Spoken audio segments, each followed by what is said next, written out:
Some Republican lawmakers are demanding answers now that Google has been called out yet again for political bias related to its search engine. According to internal emails obtained by the Daily Caller, Google personnel discussed ways to bury conservative news sites in answers to searches, particularly after the election of Donald Trump. In one post-election email dated November 9, 2016, a Google engineer named Scott Byers said, quote, "Let's concentrate on teaching critical thinking. A little bit of that would go a long way. Let's make sure that we reverse things in 4 years. Demographics will be on our side." Now, other emails showed there was pushback, and Google says that the internal conversation did not lead to manipulating searches, but researchers have noticed Google's new algorithms do seem to feature mainstream liberal outlets rather than conservative ones. So is regulation or the free market going to solve this problem, gang? This problem is so much deeper than just a negotiation between a couple engineers about what should be. Look, I think Google is finally realizing a little late that they are one of the main problems in all the things that happened in the last few years, because the whole system was based on popularity. That's what it was. It's like if you have links to your thing, then you get uprated.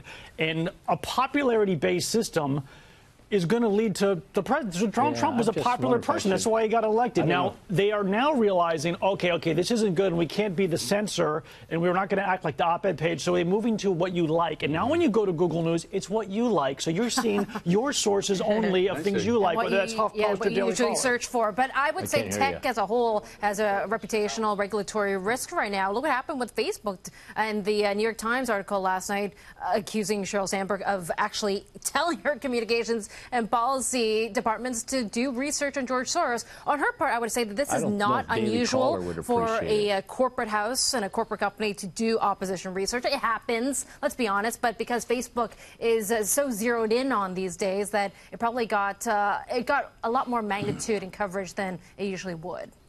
Yeah, I definitely think they did. They were in the hot seat over in front of Parliament yesterday. Facebook's VP head of policy in front of 7 different countries that were representing consumer groups because of the spread of disinformation and potential user privacy issues. So there's this continuation of old tech versus new tech. You look at IBM CEO's comments echoing that of Apple's Tim Cook's as of late, saying that we need to crack down. The government needs to step in. That's what she's saying. And Amazon, Google, Facebook, and the likes. I know you don't want to hear it. You never want to hear government regulation. But in this case, well, then what do we do to solve the problem? Well, David, I know you use Bing. I forgot. You know, not only do I use it, I did an experiment. I picked a highly charged subject, the Mueller investigation. I got answers from Bing, and I got answers from Google, and they were very different. You had much more diversity with Bing than you did with Google. But Bing knows you're old. Yeah.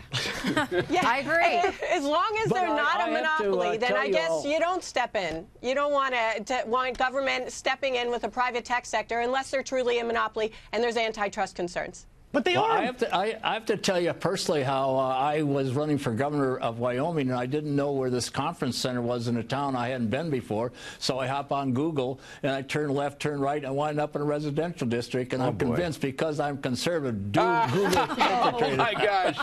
Wow. But I think there's something more serious going on here, though. And it's the contrast between the secular worldview and the Judeo-Christian value systems on which our country is founded, and there's a major war taking place. And if you look at the people running the Democratic Party, they now are the wealthy, the Google, the Facebook, the Soros, the Steyer, and who are now transferred from the Democratic Party into what Trump has led without a name to it.